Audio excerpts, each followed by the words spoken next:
Next thing, let's look at what are the things we can do to increase our self-approval, our self-appreciation, our self-acceptance.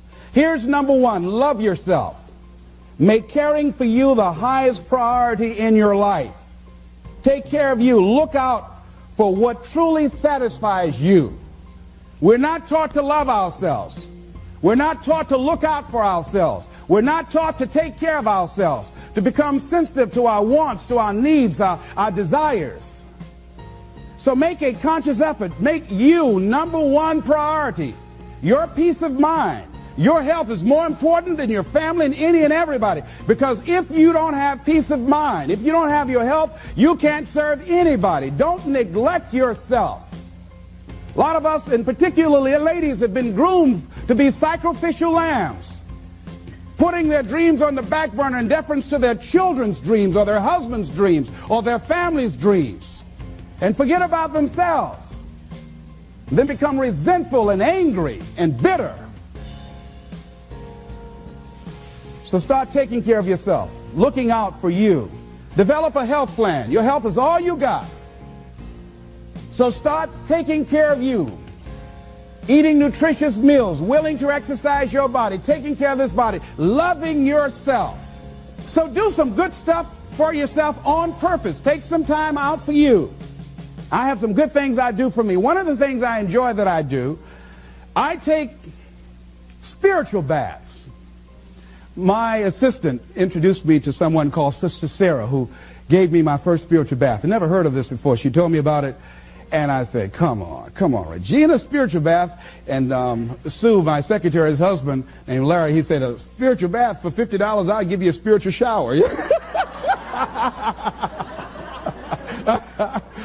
But I play soft music. I've taped some of my favorite music. I burn a candle, and I have different oils that I put in the tub of hot water, and I have flowers that I picked, and I saw Coming to America, Eddie Murphy. They were sprinkling little flowers on the ground. So it gives me a feeling of royalty. So I sprinkle these flowers in the water, and I soak. I like doing that, and I soak, and sometimes I read or just relax and enjoy the music and just cool out. That's my time for me. Put the answering service on. I just block out some time for me. I'm into meditation. I've been working and exercising now. Just doing some things for me. Taking care of myself mentally, emotionally, and spiritually, and physically. You can't develop and manifest your greatness. You can't be a high achiever if you don't feel good. You don't take care of yourself. So I'm taking care of me. And then you know what? It takes the edge off your life. It helps you to manage things rather than allowing them to manage you. Gives you more personal power to deal with stuff. Take care of you. Now here's something else I suggest for you. Become aware of what your needs are and develop compassion toward yourself despite your human defects.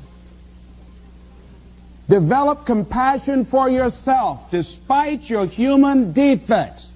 You will never be perfect. Hello. You will never be perfect. You're human. You've made a lot of mistakes. You've done a lot of dumb, stupid things. Guess what? You're not through yet. You're going to do some more. Hurry up and get it over with. It's all right. Got to learn to be gentle with yourself. Make it all right. What you don't know, mistakes that you make. It's okay. Handle it. Learn from the experience. Decide that you are going to, whatever you become involved in, to be upfront, to be true to yourself. Are you getting what you need out of it? And be upfront with people and tell them what you need from them. Don't assume that they know.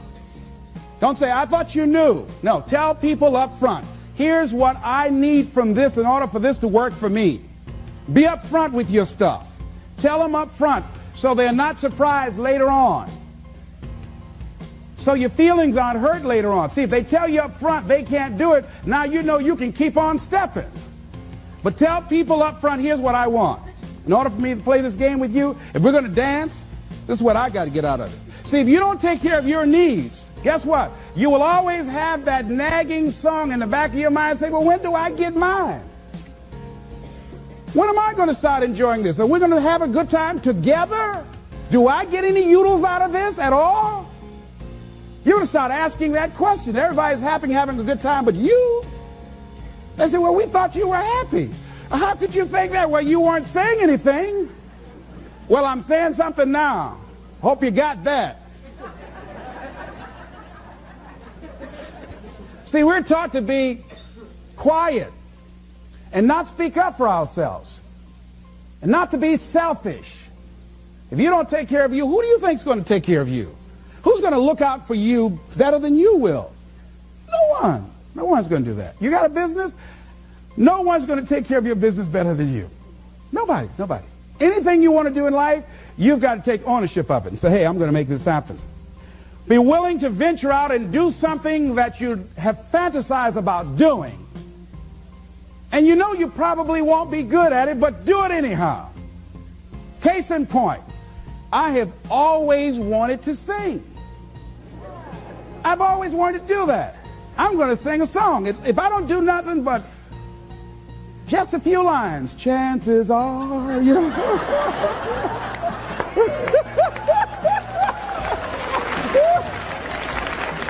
Now, I might not be a Luther Vandross, you know,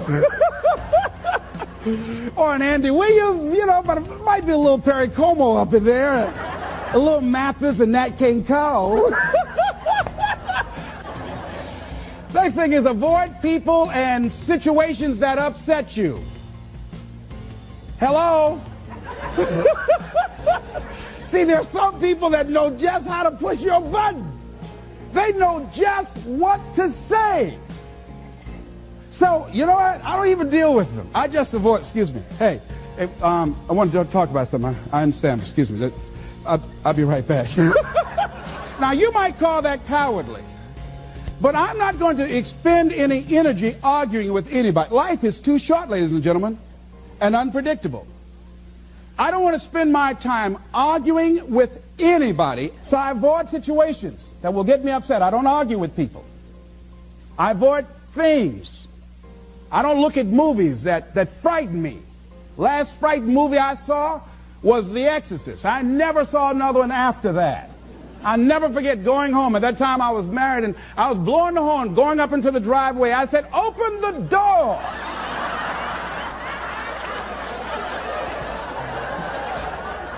I pull up, open the door to get out, and I said, oh, Lord, they got me. I started blowing the horn. My wife said, unfasten your seatbelt, fool. I said, oh, all right.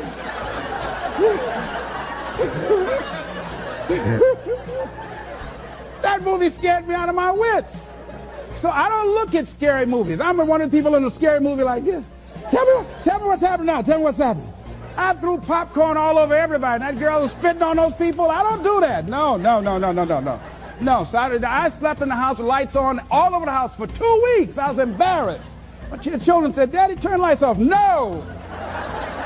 So I just avoid things. I go see comedies. I love Danny DeVito and Steve Martin. I like things that make me laugh, make me feel good. But like the little boy in me, life is just too serious. Here's something else that can help to increase your self-esteem. Draw the line, ladies and gentlemen. There are certain things that we just go through life just taking, and at some point, you just got to draw the line and just say enough is enough. You got to do that with yourself. Just draw the line. You know, see, how I manage my food choices, I get on scale every day. If I get to a certain level, that's a crisis level. I just get down, start doing setups right there. That's right. Look at, hey, right away. If my income dropped to a certain level, I go crazy. I start working like, you see this callus on my ear? You see that callus right there? That's how that callus got there. You know, my income dropped. And I made 200 calls a day as punishment. Don't you ever let this happen again. Because I'll never, never, never be broke again. So you got to draw the line. You just got to draw. There's certain things that you just don't permit. If you got negative people in your life, just warn them. So look here. I was talking to someone I love very much, had a just dynamic relationship with us. Look here. I can't grow from that. If you're persistent and saying those kind of things to me, I'm saying to you right now, I won't tolerate that. And I will terminate this because I'm not going to expose myself to this type of humiliation. I don't like that.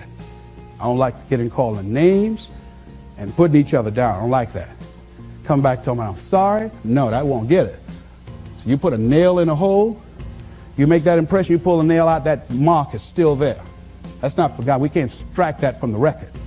So don't say that to me. So we were talking about something else. Person said it again. Boom. You're a loser.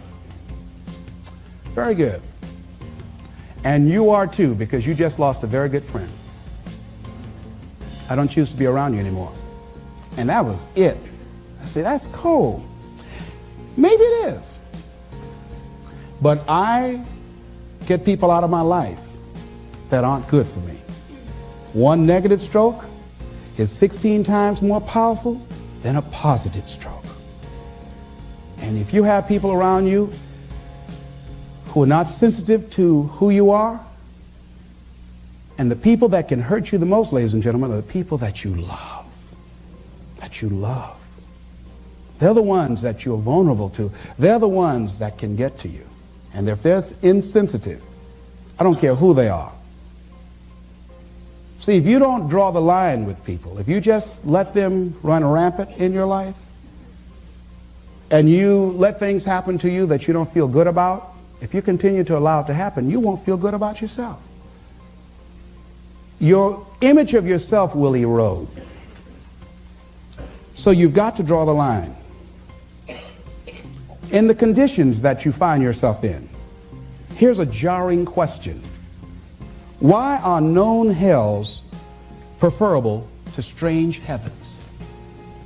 Why would people live in a known hell? Why do people just go to a job where they're miserable, day in and day out? Why do people stay together and they're miserable, sleeping in separate rooms, or arguing, or the only thing they have in common is paying the bills?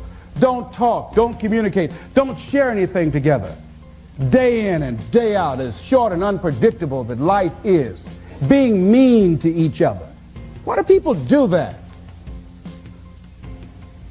Known hells are preferable to strange heavens because it's familiar. See, life is rough, ladies and gentlemen. It's rough and it's scary. It's scary growing. It's scary taking a chance. It's scary acting on your intuition, on your guts. It's scary. It's frightening. There are people that's tolerating things right now, and they're immobilized by fear. They can see the hammer coming, and they're afraid to even move because it's scary.